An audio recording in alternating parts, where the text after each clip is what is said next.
ನಮಸ್ಕಾರ ಸ್ನೇಹಿತರೆ, ಎಲ್ಲರೂ ಹೇಗಿದ್ದೀರಾ? ನಾನಂತೂ ಚೆನ್ನಾಗಿದ್ದೀನಿ. ಇವತ್ತು ನಾನು ರೋಸ್ಮೇರಿ, ಇದು ಒಂದು ಯುರೋಪ್ ರಾಷ್ಟ್ರದ ಒಂದು ಸಸ್ಯ ಸ್ನೇಹಿತರೆ. ಇದರಲ್ಲಿ ತುಂಬ ಉಪಯೋಗನ ನಾವು ಪಡ್ಕೊಳ್ಬಹುದು. ಇದು ಒಂದು ರೀತಿ ಪರಿಮಳ ತುಂಬ ಚೆನ್ನಾಗಿರುತ್ತೆ ಮತ್ತು ಇದು ಸೂಜಿ ಆಕಾರದಲ್ಲಿರುತ್ತೆ ಸ್ನೇಹಿತರೆ. ಮತ್ತು ಇದು ಪಿಂಕ್ ಕಲರ್ ಹೂವು ಬಿಡುತ್ತೆ.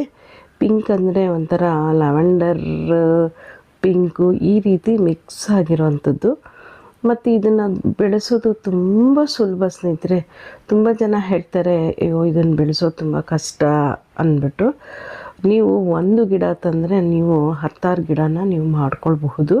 ಮತ್ತು ಅವಾಗವಾಗ ಈ ರೀತಿ ಕಟ್ ಮಾಡ್ತಾಯಿದ್ರೆ ಗುಂಪಾಗಿ ತುಂಬ ಚೆನ್ನಾಗಿ ಬರುತ್ತೆ. ಆ ಕಟ್ ಮಾಡ್ತಾಯಿದ್ರೂ ಅದು ಸ್ಮೆಲ್ ಹೇಗಿರುತ್ತೆ ಗೊತ್ತಾ? ಪರಿಮಳ ಹರಡ್ಕೊಂಬಿಟ್ಟಿರುತ್ತೆ ಸ್ನೇಹಿತರೆ, ಅಷ್ಟು ಚೆನ್ನಾಗಿರುತ್ತೆ. ಆಮೇಲೆ ಇದನ್ನು ಬೆಳೆಸೋ ರೀತಿ ಮತ್ತು ಇದ್ರದ್ದು ಉಪಯೋಗ ತುಂಬ ಇದೆ ಸ್ನೇಹಿತರೆ, ಹೇಳಲಿಕ್ಕೆ ಆಗಲ್ಲ. ಅದು ಹೇಗಿರುತ್ತೆ ಗೊತ್ತಾ? ಅದು ಸೂಜಿ ಆಕಾರ ಒಂಥರ ಚುಚ್ಚುತ್ತೆ, ಕಡ್ಡಿ ನೀಳವಾಗಿರುತ್ತೆ. ಒಂದು ರೀತಿ ಮುಟ್ಟಿದ್ರೆ ಸಾಕು, ನಾವೇನಾದರೂ ಗಾರ್ಡನ್ಗೆ ಹೋದರೆ ಒಮ್ಮೆ ಅದನ್ನು ಮುಟ್ಟಿ ಪರಿಮಳ ನೋಡಿದ್ರೆ ಸಾಕು, ಅಂದರೆ ಸ್ಮೆಲ್ ನೋಡಿದ್ರೆ ಸಾಕು, ಅಬ್ಬಬ್ಬಾ ತುಂಬ ಚೆನ್ನಾಗಿರುತ್ತೆ ಆ ಸ್ಮೆಲ್ಲು. ಇದನ್ನು ಮನೆಯಲ್ಲಿ ಪ್ರತಿಯೊಬ್ಬರು ಒಂದು ಗಿಡನ ಅದು, ಮತ್ತು ಇದಕ್ಕೇನು ದೊಡ್ಡ ಪಾಟ್ ಬೇಕು ಅಂತ ಏನಿಲ್ಲ ಸ್ನೇಹಿತರೆ. ಆವಾಗವಾಗ ನೀವು ಈ ರೀತಿ ಕಟ್ ಮಾಡಿದಷ್ಟು ಗುಂಪಾಗಿ ಬರುತ್ತೆ. ಮತ್ತು ಸಣ್ಣ ಪಾಟ್ ಸಾಕು, ಎಷ್ಟು ಚಿಕ್ಕದಿದ್ರೂ ನೀವು ಈ ರೀತಿ ಕಟ್ ಮಾಡಿ ಗುಂಪು ಬರೆಸ್ಕೊಂಡ್ರೆ ಮತ್ತು ಯಾವ ಶೇಪಲ್ಲಿ ಬೇಕಾದರೂ ಇದನ್ನು ಬೆಳೆಸಬಹುದು. ಗುಂಡಗೆ ಬೆಳೆಸ್ಬಹುದು, ನೀಳವಾಗಿ ಬೆಳೆಸ್ಬೋದು. ಕಟ್ ಮಾಡಿಬಿಟ್ಟು ಇದನ್ನು ನಾವು 10 ಗಿಡ ಅಂತ ಹೇಳಿದ್ನಲ್ಲ ನೋಡಿ, ಇವಾಗ ನೀವು ಬಳಸ್ಕೊಳ್ತೀರ ಮನೆಯಲ್ಲಿ ಈ ಎಲೆನ. ಮತ್ತು ಇದು ಸೂಜಿ ಆಕಾರದಲ್ಲಿರುವಂತಹ ಎಲೆಗಳು. ಇದನ್ನು ನೀವು ತಗೊಂಡು ನೀರಲ್ಲಾಗಲಿ ಎಣ್ಣೆಯಲ್ಲಾಗಲಿ ಮತ್ತು ಪೂಜೆ ಮಾಡಬೇಕಂದಾಗ ದೀಪದಲ್ಲಿ ಒಂದೊಂದು ಎಲೆನ ಇಟ್ಟು ಪೂಜೆ ಮಾಡೋದು ತುಂಬಾ ಒಳ್ಳೆಯದು. ಗಿಡ ಬೆಳೆಸೋದು ಅಷ್ಟೇ ಎಷ್ಟು ಸುಲಭನೋ ಇದರದ್ದು ಆಶೀರ್ವಾದನೂ ಅಷ್ಟೇ ಸುಲಭವಾಗಿರುತ್ತೆ ಸ್ನೇಹಿತರೆ. ಮತ್ತು ಈ ರೋಸ್ಮೇರಿಯಲ್ಲಿ ತಲೆಗೆ ಹಾಕ್ಕೊಂಡು ಕೂದಲು ದಟ್ಟವಾಗಿ ಬೆಳೆಸೋದಲ್ದಿರೆ ಇದನ್ನು ಬಾಡಿ ಸಣ್ಣ ಮಾಡ್ಕೊಳ್ಬೇಕಂದ್ರೂ ಅಷ್ಟೇ ನೀರಲ್ಲಿ ಚೆನ್ನಾಗಿ ಕುದಿಸ್ಬಿಟ್ಟು ಬೆಳಗ್ಗೆ ಮತ್ತು ಸಂಜೆ ಕುಡಿಯೋದ್ರಿಂದನೂ ನಾವು ಸಣ್ಣ ಆಗೋದ್ರಲ್ಲಿ ಸಂಶಯನೇ ಇಲ್ಲ. ಉದಾಹರಣೆ ನಾನೇ ಆಗಿದ್ದೀನಿ ಅಂತಲೂ ಹೇಳಬಲ್ಲೆ. ಮತ್ತು ಇನ್ನೂ ಒಂದು ಒಳ್ಳೆಯ ಉಪಯೋಗ ಅಂದರೆ, ದೀಪಕ್ಕೆ ಒಂದೊಂದೇ ದಳನ ಹಾಕಿ ನೀವು ಆ ಪರಿಮಳನ ಅನುಭವಿಸೋದು ಅಲ್ಲದೆ, ಈ ದೀಪಕ್ಕೆ ಎಣ್ಣೆನ ಒಂದು 5 ಬಗೆಯ ಎಣ್ಣೆನ ಸೇರಿಸಿ ಒಬ್ಬೊಬ್ಬರು ಒಂದೊಂದು ರೀತಿಯ ಎಣ್ಣೆನ ದೇವರಿಗೆ ಹಚ್ತಾರೆ, ಅಂದರೆ ದೀಪ ಹಚ್ಚೋದು. ನೀವು ಬೇಕಾದರೆ ಅದರಲ್ಲಿ ಈ ರೋಸ್ಮೇರಿ ಎಲೆನೂ ಸಹ ನೀವು ಬಳಸ್ಕೊಂಡು ದೀಪ ಹಚ್ಚಿ ನೋಡಿ, ಆ ಪರಿಮಳನೇ ಬೇರೆ ಆಗಿರುತ್ತೆ ಸ್ನೇಹಿತರೆ. 5 ಬಗೆಯ ಎಣ್ಣೆ ಆಗ್ಬೋದು, 3 ಬಗೆ ಆಗ್ಬೋದು, 1 ಬಗೆ ಆದರೂ ಸರಿ.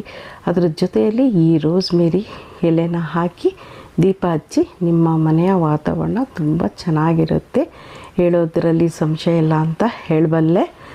ಮತ್ತು ಇದು ರೋಸ್ಮೇರಿ ಹೆಸರನ್ನು ಯಾಕೆ ಈ ರೀತಿ ಕರೀತಾರೆ ಅಂದರೆ, ಇದು ಯುರೋಪ್ ದೇಶದ್ದು ಅಂತ ಹೇಳಿದೆ ನಾನು. ಯುರೋಪ್ ದೇಶದಲ್ಲಿ ಇದನ್ನು ರೋಸ್ಮೇರಿ ಅಂತ ಕರೀತಾರೆ.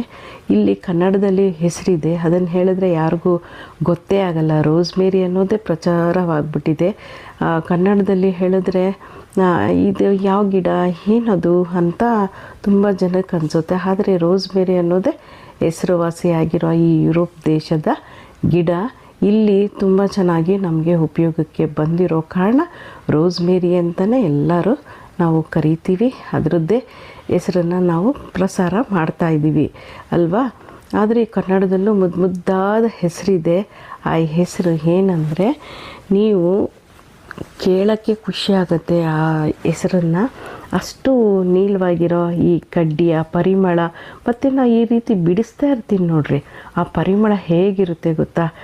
ಖಂಡಿತವಾಗ್ಲೂ ನೀವು 10 ಗಿಡ ಮಾಡೋದು ಹೇಗೆ ಅಂತ ಹೇಳಿದ್ನಲ್ಲ ನೋಡಿ, ಈ ರೀತಿ ಎಲೆನ ನೀವೆಲ್ಲ ಬಳಸ್ಕೊಳ್ತೀರ. ಏನು ಮನೆಯ ದೇವ್ರ ದೀಪ ಹಚ್ಚಲಿಕ್ಕಾಗಲಿ, ಕುಡಿಲಿಕ್ಕಾಗಲಿ, ಅಂದರೆ ಸಣ್ಣ ಆಗಬೇಕಂದ್ರೆ ಕುಡಿಲಿಕ್ಕಾಗಲಿ, ಇಲ್ಲ ಅಂದರೆ ತಲೆಗೆ ಹೇರ್ ಆಯಿಲ್ ಸಹ ಮಾಡ್ಕೊಳ್ಬಹುದು. ಈ ವೈಪ್ಸ್ ಒಂದು ರೀತಿ ಮನೆಗೆ ಯಾಕಂದರೆ 3-4 ರೀತಿಯಲ್ಲಿ ನಾವು ಮಾಡೋದ್ರಿಂದ ಒಂಥರ ಚೆನ್ನಾಗಿರುತ್ತೆ. ಆದರೆ ಇದನ್ನು ಗಿಡನ ಜಾಸ್ತಿ ಮಾಡ್ಕೊಳ್ಬೇಕು, ಹೆಚ್ಚೆಚ್ಚು ಗಿಡ ನಾವು ಮಾಡ್ಕೊಳ್ಬೇಕು ಅಂದರೆ ಈ ರೀತಿ ಕಡ್ಡಿನ ನೀವು ಬಿಸಾಕಲಿಕ್ಕೆ ಹೋಗಬೇಡಿ. ಬೇಡವಾದ ಒಂದು ಗ್ಲಾಸಲ್ಲಿ ಈ ರೀತಿ 1 ದಿನ 2 ದಿನ ನೀವು ನೀರಲ್ಲಿ ಇಟ್ಟು ನೋಡಿ.